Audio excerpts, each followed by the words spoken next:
thank you so much for joining our program, Look Before You Speak. And this is a program that's a little bit different than what you'd normally see on television, in that this program takes advantage of the idea of taking a little bit more time and looking at images. I think that regular network television usually looks at an image for about 2 seconds, 1 to 2 seconds. So this program draws attention to gifts of people in our community, and today we have a very special guest, Joe Nickell. He's a long-time and celebrated journalist in our community, and we're going to talk about this project that he's worked on, drawing attention to, and this book about Bill Orman. And I want to thank Joe for coming on and taking a little bit of time to look at this artist. So thanks, Joe. Yeah, for sure. It's good to see you again, Steve. Yeah. Can you tell me a little bit about how you got involved and maybe attracted to Bill's work? Well, yeah, I mean, it actually, I have given credit to you about this before. I mean, my first exposure to Bill was a very curious one. It was, what was it, 1999? I was a volunteer in the bookstore at the old Missoula Art Museum, and there was an opening that was happening there upstairs, and I just happened to wander up. I had no preconceived knowledge about what it was about at all at the time. I wasn't a journalist at the time, so I wasn't covering the arts. I walk in, and there are just these images on the wall that just blew my mind. I mean, they were they seemed technically fairly simplified. Obviously not somebody who had come through academic art training, but the messages of these images were so powerful and very critical of modern society in the West in particular, and the way that we got here in terms of abuse of animals and abuse of Native American peoples and whatnot. And as I'm going through this, I'm wondering, oh my gosh, who is this artist? You know, it must be one of these, you know, kind of angry young people in the room, but except there weren't any angry young people in the room. There was just these, you know, and all of a sudden I realize over in the corner is this smiling, elderly guy in a cowboy hat and cowboy boots and jeans, and very clearly a Montana rancher. And this was Bill Orman, and it just was such a jarring experience for me that it stuck with me. Then flash forward to, I think it was 2006. I was by then the arts reporter for the Missoulian, and Linda Thompson, who was a photographer at the newspaper, great young photographer, came to me with the idea of doing a feature about Bill Orman. Now, I knew that Bill had been written about several times in the Missoulian, so it had never really come around to me that I should do some coverage of Bill, especially since he didn't have a new show opening or anything. I knew that his gallery was out in Drummond on the side of the highway, and that's kind of where his work was available to people. But anyway, Linda had her first exposure to him just literally by stopping by on the way to Discovery Ski Area one time and seeing all this artwork and being blown away. And so I realized, oh yeah, we should totally go out there and just kind of catch up with Bill and do a feature story about him. And went out there and I drove out there actually with Kate Davis of Raptors of the Rockies, who is a huge Bill Orman fan. So that was sort of an earful even on the way out there of just having, you know, one of Bill's biggest fans telling me about why his artwork meant so much to her at a deep spiritual level. And then walk in and had a great conversation with him. And so I wrote a story. And as I was working on that story, I thought to myself, this story of this 90-year-old rancher in Montana who retired at the age of 76, and then began painting. produced this enormous body of work, and was doing sculptural work and all of this stuff. This story, somebody's got to make a book out of this. I really hope somebody makes a book out of this. I think I was actually paging through the book earlier today, and I one of the things I really appreciate about the book, which I think is pretty unique, is it brings a full picture to his life, in that, many have told the story of Bill Orman like he had an epiphany at a certain point and all of a sudden his art changed. And I think on a certain level you could make that argument with his painting perhaps, but I think what the book gets at is this evolution of creativity over his life. Right. And that this in some ways was very organic from the beginning, that his perspective about the world started very, very early. Right.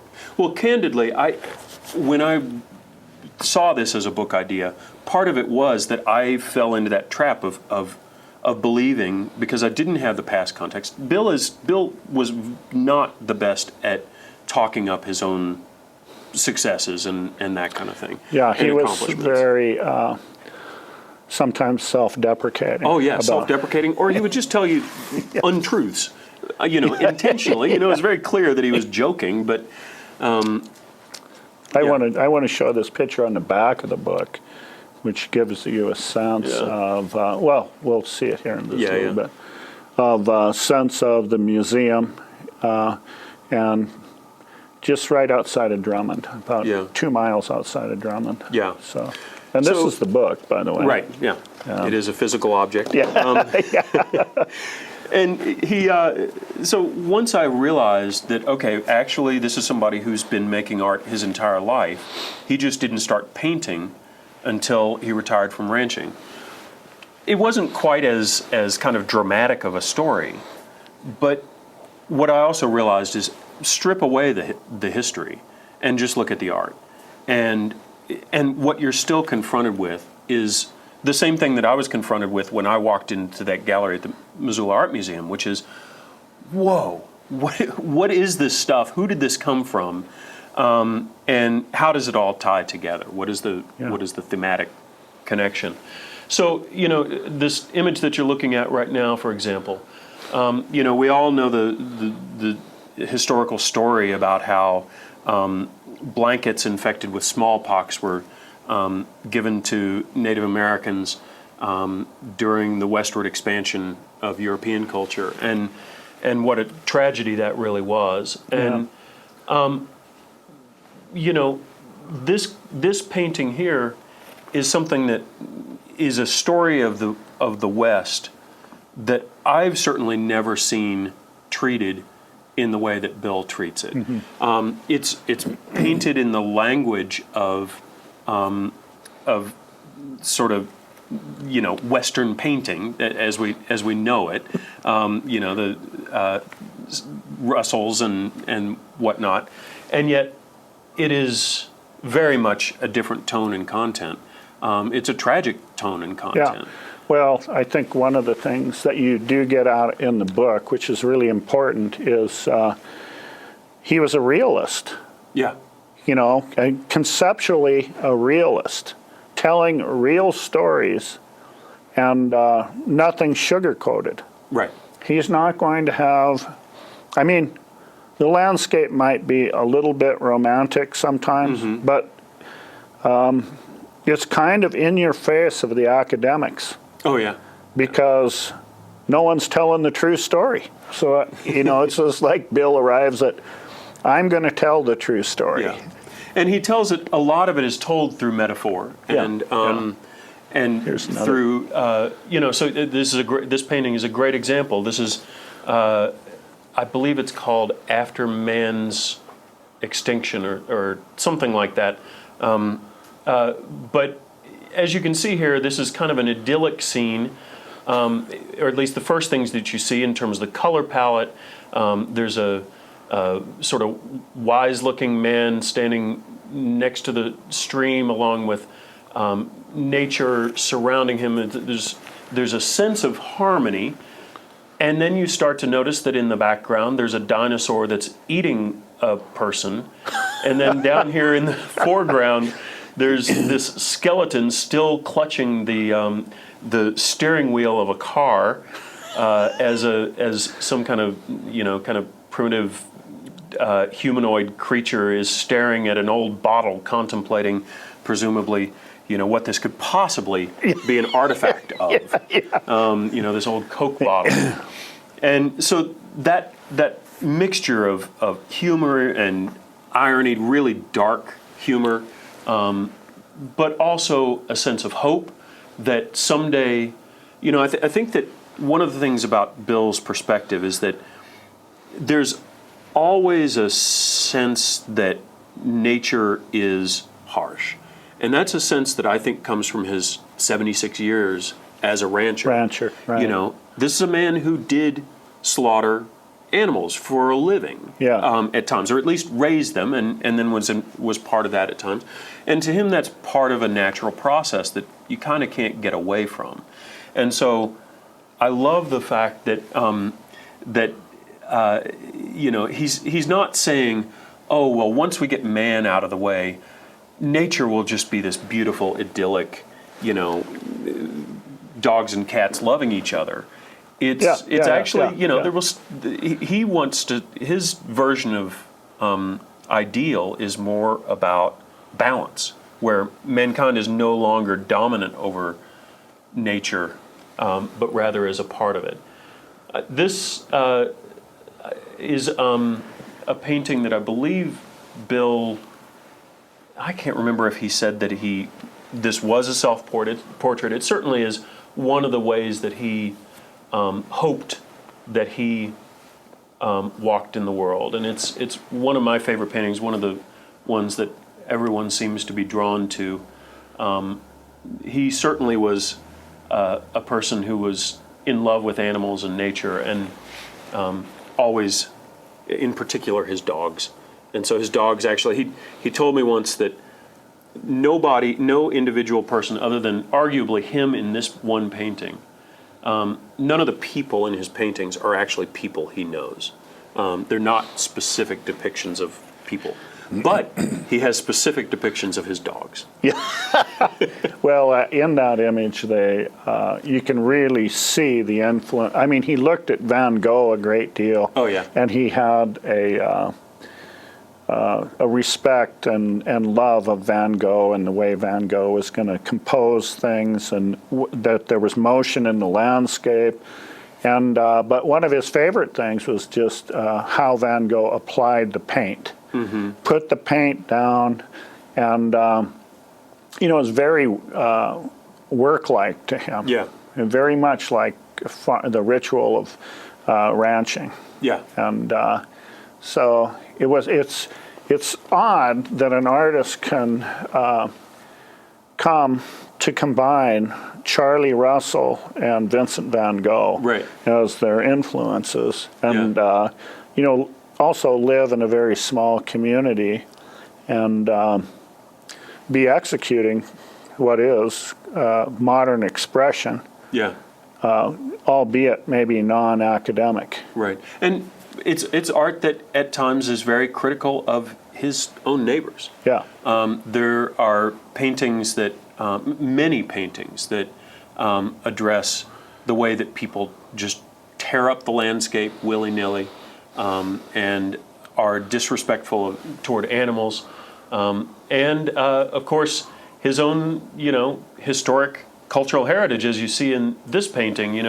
He's part of the European Manifest Destiny culture that came here. Yeah. And this painting is called How Colonels Become Generals. And it's you don't get much darker than that. Yeah. There's a great deal of sadness in this. Yeah. And yet I also think that this is, if you can back off from the content and just gaze at the color balance and the movement of the painting, it's a beautiful painting. It's horribly beautiful. Yeah. Let's look at another image here. We have quite a few today, so that's great. So this is another one that Bill acknowledged is not so much a self-portrait so much as how he sees himself in the world. And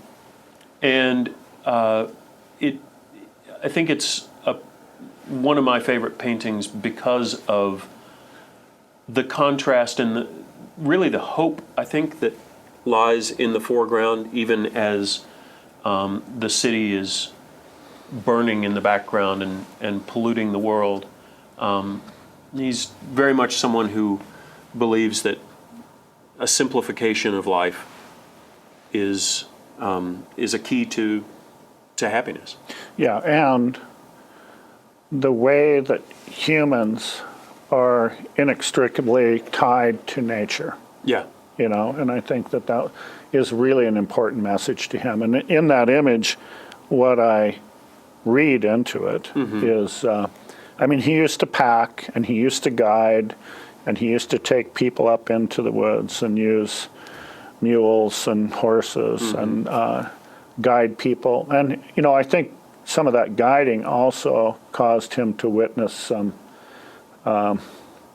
misbehaviors by other human beings. So Yeah. and he talked about that a little bit. Right. So Yeah, I think that he has, again, going back to this sense of balance and sort of humor about the way that humans can be. I don't think that he recognizes the almost sort of the tragic comedy of how our the way that we deal with the world has spun out of control. yeah. And yeah, speaking of humor, I love this painting. Oh God, this is called what is it? Next Level of Civilization. And as you can see, the aliens have taken over, and now they have their trophies hanging on the wall. And it might be hard to see, but the side table there, the legs are actually human legs with feet. And there's a little baby who's got a chain. He's chained to the table because he's, of course, now a pet rather than a child. And the alien is telling all the stories of heroic adventure that led to the collection of these trophies. Which, I know that Bill was a hunter himself. He did not have heads of animals hanging on his walls, and like him, I find that it's not the way that I prefer to celebrate hunting. Well, I think that there's a difference between hunting for sustenance and hunting for trophies. Yeah. Because you can. Right. And I think another really interesting aspect of Bill is his attitude towards organized religions. And I know that he was raised in, a German Lutheran background or orientation. Yet, over the years was pretty critical of organized religion. That's right. Yeah, it's true. And I think that a lot of people misread that in his paintings, and it's easy to do. The painting, and unfortunately I did not bring this one today, but the painting, I'll just briefly reference this. The book is called Tainted Revelations, and that's the name of a painting. It's not the painting on the cover of the book, but it's a painting with this preacher who's kind of lording over these women and children in the foreground, and the preacher's waving a Bible, and Satan is standing behind him holding this funnel over his head that's connected up into the sky to the bottom of an outhouse. Now, someone could see that and say, oh, he's saying that religion is a bunch of BS. But it's not that. His issue is not with spirituality or with, certainly not with morality. It's with people Hypocrisy. Who wave Bibles and tell you that they know best. Yeah. So I think, I think his issues have a lot to do with, people on one hand talking about love, but really being mean-spirited. Oh, yeah.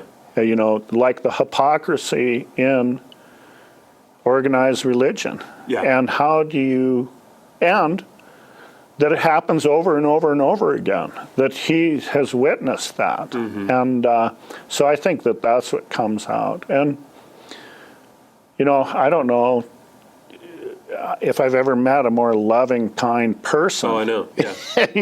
And so his example shows us something that's really spiritual. Yeah, and self-deprecating to a fault, which is another thing. He would sooner tell you that he knows nothing than to tell you that he knows everything, even though his paintings paint a very bold perspective on the world.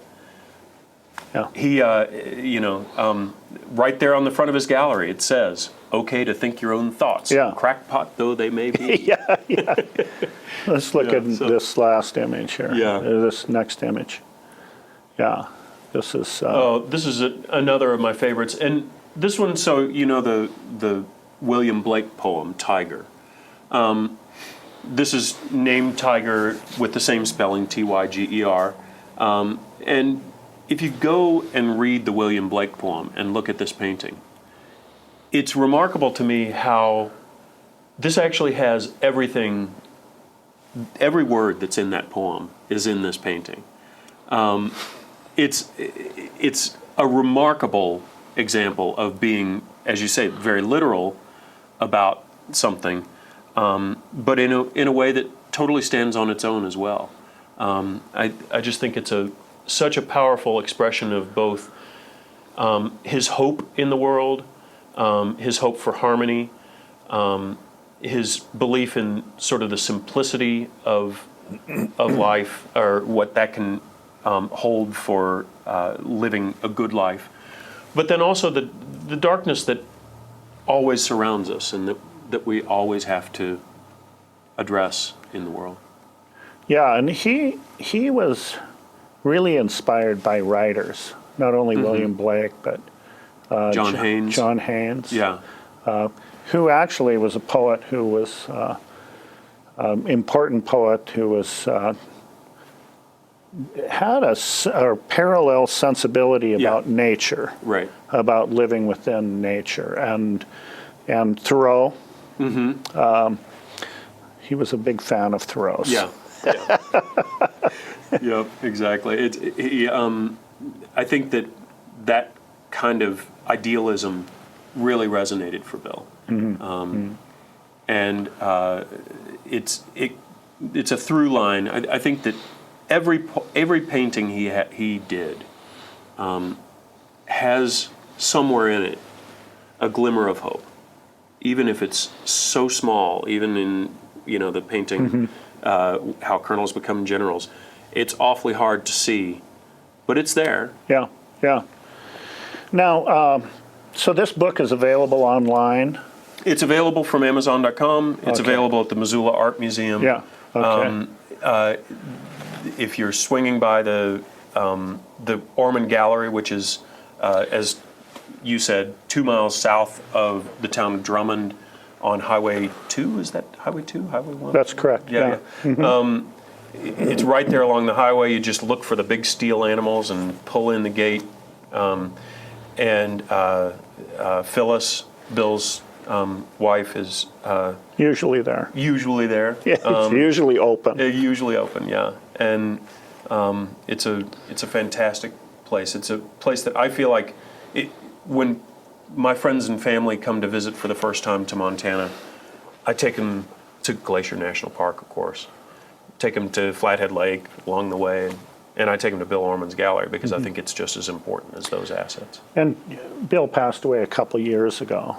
And also, you haven't talked much about the sculpture. Well, I know, and I haven't actually. I didn't even remember to bring any of those images, but certainly, if you're driving by, you see them very clearly. They're these huge welded animal sculptures.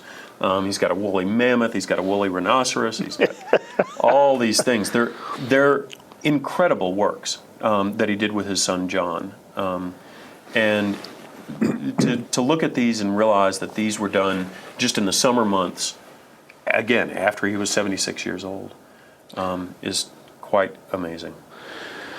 Well, Joe, I want to thank you for coming on today. Sure. And this is a really great book. Well, thank you. And I'm not just saying that because I have such a regard for Bill Orman, but I do have a great regard for Bill.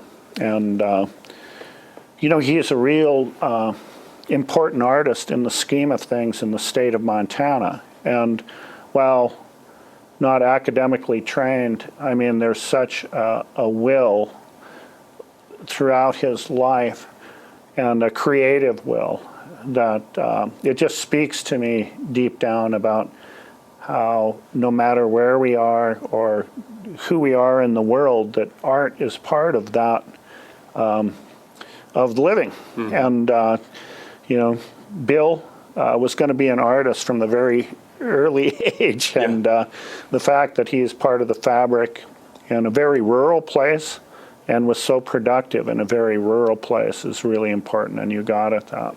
So, Well, thank you. I Yeah. appreciate it. I mean, to me, getting back to one of the first things I was saying, at a certain point, I realized somebody's got to do this book, and since nobody else is doing it, I have to. And I'm really glad that I got the chance to do that during his lifetime. well, thank you very, very much, and you did a great job on Thank it, you. and I hope people do check it out. Yeah, thanks, So- Steve. Thanks a lot. Yeah.